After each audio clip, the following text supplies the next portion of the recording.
May 10th Morning Devotional. Honor for those who honor God. Know ye not, that to whom ye yield yourselves servants to obey, his servants ye are to whom ye obey, whether of sin unto death, or of obedience unto righteousness. Romans chapter 6 verse 16. When the mind has been long permitted to dwell only on earthly things, it is a difficult matter to change the habits of thought. That which the eye sees and the ear hears too often attracts the attention and absorbs the interest. But if we would enter the city of God, and look upon Jesus in His glory, we must become accustomed to beholding Him with the eye of faith here. The words and the character of Christ should be often the subject of our thoughts and of our conversation, and each day some time should be especially devoted to prayerful meditation upon these sacred themes. Sanctification is a daily work. Let none deceive themselves with the belief that God will pardon and bless them while they are trampling upon one of His requirements. The willful commission of a known sin silences the witnessing voice of the Spirit, and separates the soul from God. Whatever may be the ecstasies of religious feeling, Jesus cannot abide in the heart that disregards the divine law. God will honor those only who honor Him. To whom ye yield yourselves servants to obey, His servants ye are to whom ye obey.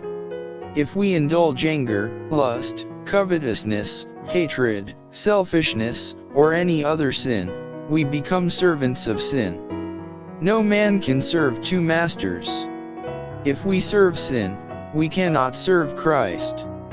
The Christian will feel the promptings of sin, for the flesh lusteth against the Spirit, but the Spirit striveth against the flesh, keeping up a constant warfare.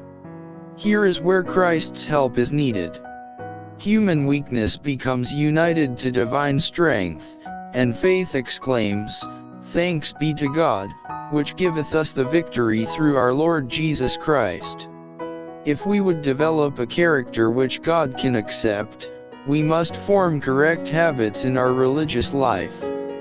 Daily prayer is as essential to growth in grace and even to spiritual life itself, as is temporal food to physical well-being. We should accustom ourselves to often lift the thoughts to God in prayer. If the mind wanders, we must bring it back. By persevering effort, habit will finally make it easy. We cannot for one moment separate ourselves from Christ with safety. We may have His presence to attend us at every step, but only by observing the conditions which He has Himself laid down.